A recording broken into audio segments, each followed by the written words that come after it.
Hello everyone, I'm very happy you've joined us today for the gastroenterology section of the Step 2 High Yield series. I am Niket Sonpal, one of the co-authors of Master the Board Step 2 CK. We're going to begin our lecture with the esophagus, specifically disorders that affect swallowing. Now before we get to the meat of the matter, let's review a few definitions. The first is dysphagia. Dysphagia means difficulty swallowing. The second is odynophagia. This means pain while swallowing. Both dysphagia and odynophagia can lead to weight loss.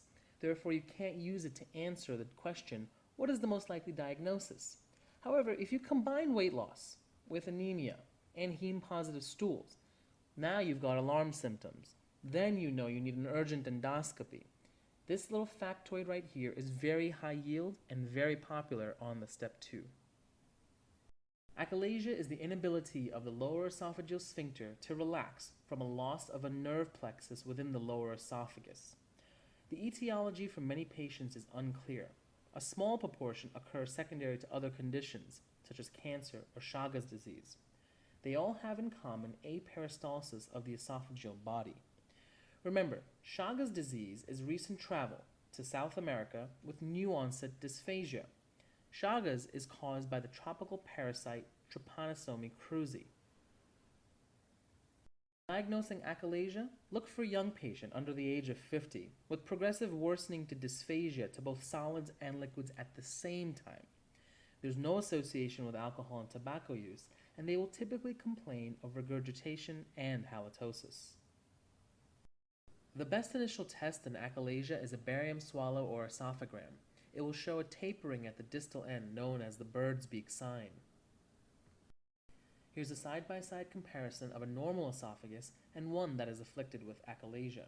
Notice the marked dilation of the esophageal body proximal to the LES. The most accurate test in diagnosing achalasia is manometry. In manometry, a probe is placed into the esophagus that measures the pressures of the concentric and longitudinal muscles. The hallmark finding you need to know for the USMLE is the following phrase. There is incomplete relaxation of the LES in response to swallowing. There is also high resting LES pressures and absent esophageal peristalsis. A chest x-ray to diagnose achalasia may show abnormal widening of the esophagus, but it's neither very sensitive nor very specific. Chest x-ray is never the right answer to diagnose achalasia. So if you see it as a choice, cross it out. An upper endoscopy for the diagnosis of achalasia has low yield because it shows normal mucosa. However, if there are alarm symptoms such as anemia, heme-positive stools, and weight loss, you must do an EGD. Now, achalasia cannot be exactly cured. All treatment is based on simple mechanical dilation of the esophagus, most specifically at the lower esophageal sphincter. The mainstay of treatment for achalasia is direct dilation or relaxation of the LES. This is a bougie dilation which is placed sequentially with larger sizes to dilate the LES. It's effective in 80 to 85% of patients. However, repeat sessions are necessary as it's not permanent. A second form of treatment is to inject botulinum toxin directly into the LES. The botulinum toxin interferes with the neuromuscular junction and causes relaxation of the LES. The problem is, it will relax the LES, but effects wear off in about 3 to 6 months, requiring re-injection.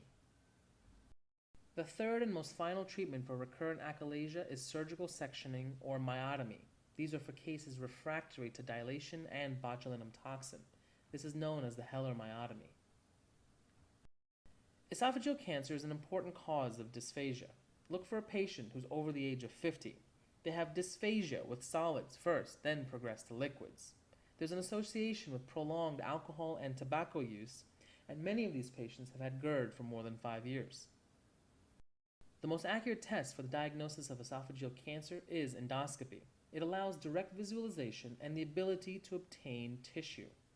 Barium swallow may be the best initial test, however it only shows an abnormal contour to the esophagus and thus cannot diagnose as there is no tissue sample. Remember, if there's no tissue, there is no issue. CT and MRI is not enough to diagnose esophageal cancer. It can only be used to determine the extent of spread into surrounding tissues. PET scan is used to determine the contents of anatomic lesions if you're not certain whether they contain cancer or not. Surgical resection is the best thing to try, and it is the only cure for esophageal cancer. Chemo and radiation are used in addition to surgical removal as adjuvant therapy. For patients with very advanced esophageal cancer, stent placement can be used to keep the esophagus open, but note this is purely palliative and it's only to improve the symptoms of dysphagia. Diffuse esophageal spasm and nutcracker esophagus are clinically indistinguishable. They both are going to present with severe sudden onset of chest pain that's not related to exertion.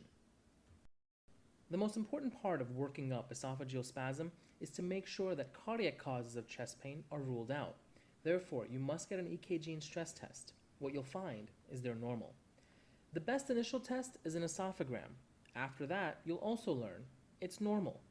The most accurate test is the manometry. It's going to show abnormal contraction in various sections of the esophagus. The only way to distinguish between diffuse esophageal spasm and nutcracker esophagus is through manometry. Each one has a different abnormal contraction pattern. You don't need to know them for the USMLE.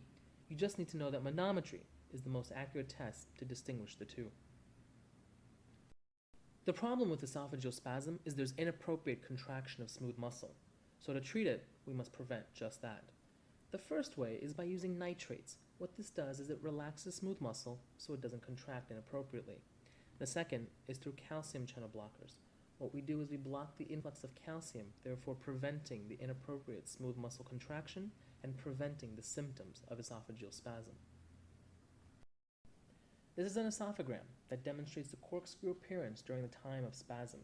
Not only is it a great study because visually you can actually see the spasm occurring, but there's also evidence to suggest that barium itself can cause the spasm. A 43-year-old man was recently diagnosed with AIDS. He now comes to your ED with pain on swallowing that's become progressively worse over the last several weeks.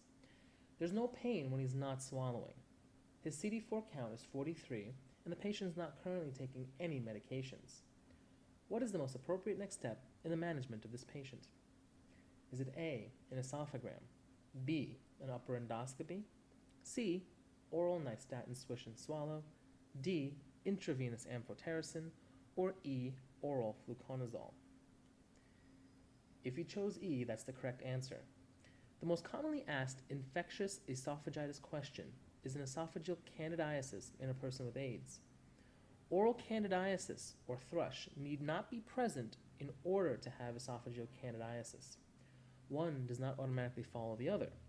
Although other infectious agents such as CMV and herpes can also cause esophageal infections, what you must know is that over 90% of esophageal infections in patients with AIDS are caused by Candida.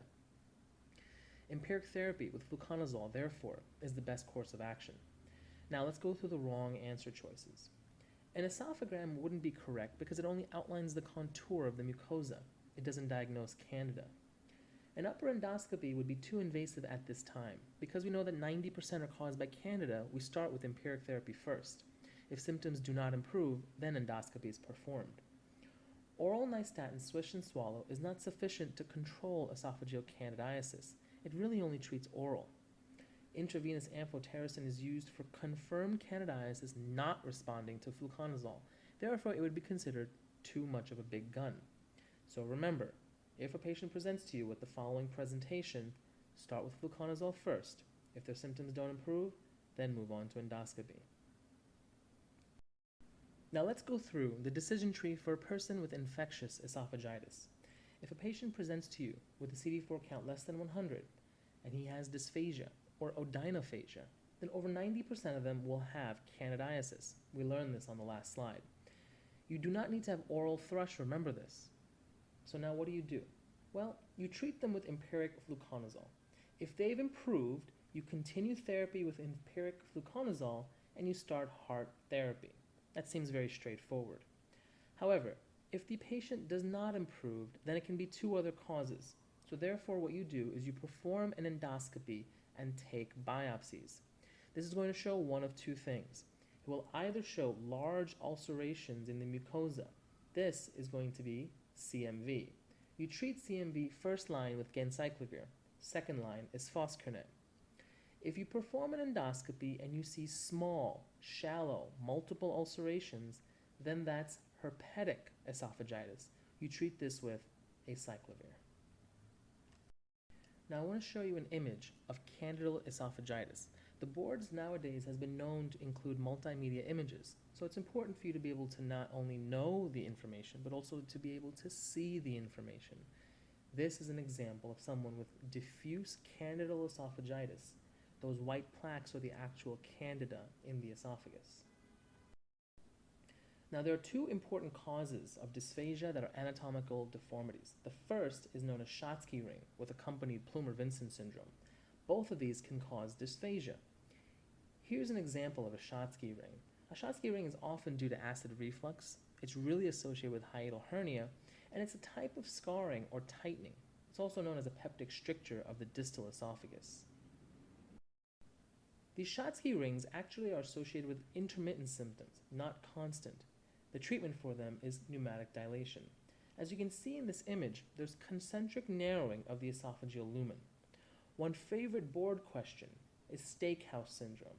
It's dysphagia from a solid food, but in reality, the food isn't so big. It's actually stuck due to a Schatzki's ring. Plumer-Vinson syndrome is another type of anatomic deformity. It's a triad of dysphagia due to esophageal webs, iron deficiency anemia, and glossitis. It's similar to Schatzki's rings, except that they're more proximal in the esophagus. They're diagnosed the same way, however, by barium esophagram studies. The treatment is actually very different. It's not pneumatic dilation. The treatment for Plumer-Vinson syndrome is actually iron replacement. This actually could lead to resolution of the lesion itself. A Zenker's diverticulum is the only true diverticulum of the esophagus. It involves every layer. It's an outpocketing of the posterior pharyngeal constrictor muscles. The patient will state that he has dysphagia. His loved ones will complain that he has severe halitosis and regurgitates partly digested foods. Another presentation that's common is a patient who presents with recurrent right lower or right upper lobe pneumonias. This is from chronic aspiration. Here's an example of someone with a Zenker's diverticulum. Note the two different lumens. The best test for a Zenker's diverticulum is a simple barium esophagram. It's going to show a large outpouching in the posterior segment. Here's a live barium swallow. Notice that after barium is swallowed, there's an actual outpouching right there on the right-hand side of your screen. That's the Zenker's. There's no role for endoscopy in Zenker's diverticulum, as the endoscopy could actually traverse the false lumen of the Zenker's I showed you earlier and cause a perforation. That's something we don't want to do. Placement of an NG tube is also contraindicated due to the risk of perforation. There is no medical therapy. The resolution of a Zenker's is with surgery.